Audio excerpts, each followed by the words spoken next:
ಶಿಕ್ಷಕರಿಗೆ ಕರೆ ಮಾಡಿದ್ರು. ಕೂಡಲೇ ಅವ್ರು ಬಂದು ನಮ್ಮದೇ 45 ನಿಮಿಷ ಆಂಬ್ಯುಲೆನ್ಸ್ಗೆ ಕಾಯ್ತಾ ಇದ್ದು.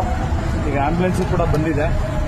ಸಾರ್ವಜನಿಕರು ಈ ಥರ ಇದ್ದಾಗ ದಯವಿಟ್ಟು 112ಗೆ ಕರೆ ಮಾಡಿ. ಪೊಲೀಸ್ ಆರಕ್ಷಕರು ನಿಮ್ಮ ಬೆಂಬಲವಾಗಿ ನಿರಂತರವಾಗಿರ್ತಾರೆ. ನೋಡಿ, ಈಗ ಅವ್ರನ್ನ ಔಷಧಿ ಅಂದರೆ ಅನಾರೋಗ್ಯದಲ್ಲಿದ್ದಾರೆ, ಅವ್ರನ್ನ ಶಿಫ್ಟ್ ಮಾಡ್ತೀವಿ ಈಗ KR ಹಾಸ್ಪಿಟ್ಲಿಗೆ.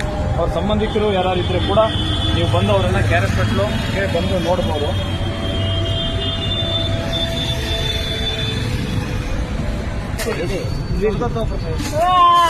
ಇಲ್ಲ ಕಂತೀರಾ ಇರಪ್ಪ ಏನಿಲ್ಲ ಏನಿಲ್ಲ ಬಿಸಿಲು ಸುಟ್ಟೋಗ್ಬಿಟ್ಟವನೆ.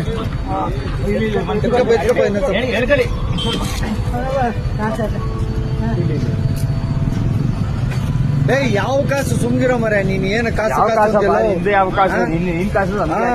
ಅಲ್ಲಲ್ಲ ಎಲ್ಲ ಹೋಯ್ತಾ ಕೂತಾನ ಕಾಸು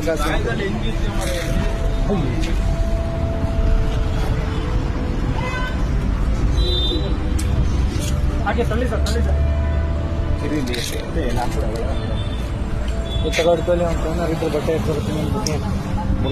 ತೆಗೆದ್ಬಿಟ್ಟು 16 ಎಸೆ ಸುಮ್ಮನೆ ಸುಮಾರಾಗಿರುತ್ತೆ ಅಗಲಾಗಿರುತ್ತೆ. ನೋಡಿ ಸ್ನೇಹಿತರೆ, ನಮ್ಮ ಪೊಲೀಸ್ ಆರಕ್ಷಕರು ಹಾಗೂ ನಮ್ಮ 108 ಆಂಬ್ಯುಲೆನ್ಸ್ ಅವ್ರು ಬಂದು ಎಲ್ಲ ಸಪೋರ್ಟ್ ಮಾಡಿ ಈಗ ಅವ್ರನ್ನ ಮೈಸೂರಿನ KR ಆಸ್ಪತ್ರೆಗೆ ಶಿಫ್ಟ್ ಮಾಡ್ತಿದ್ವಿ. ಪೊಲೀಸ್ ಆರಕ್ಷಕರಿಗೂ ಹಾಗೂ ನಮ್ಮ ಆಂಬ್ಯುಲೆನ್ಸ್ ಅವರಿಗೆ ಧನ್ಯವಾದಗಳು. ಜೈ ಹಿಂದ್, ಜೈ ಕರ್ನಾಟಕ. ಹಂಗೆ ರೀತಿ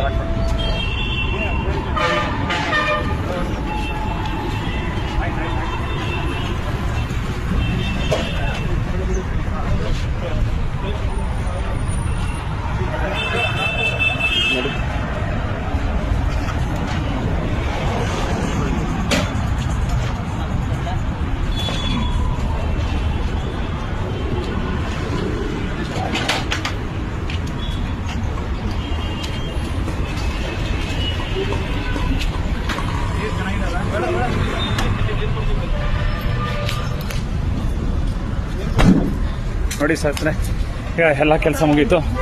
ಈಗ ಆಂಬ್ಯುಲೆನ್ಸ್ ಅವರು ಹಾಗೂ ನಮ್ಮ ಪೊಲೀಸ್ ಆರಕ್ಷಕರು ಎಲ್ಲರೂ ಹೋಗ್ತಾ ಇದ್ದೀವಿ. ಈ ಸೇವೆಗೆ ಕೈ ಜೋಡಿಸಂತ ಈ ಅಂಗಡಿಯವರು ಹಾಗೂ ಪೊಲೀಸ್ ಆರಕ್ಷಕರು ಹಾಗೂ ಆಂಬ್ಯುಲೆನ್ಸ್ ಅವರಿಗೆ ಎಲ್ಲರಿಗೂ ಧನ್ಯವಾದಗಳು. ಜೈ ಹಿಂದ್, ಜೈ ಕರ್ನಾಟಕ.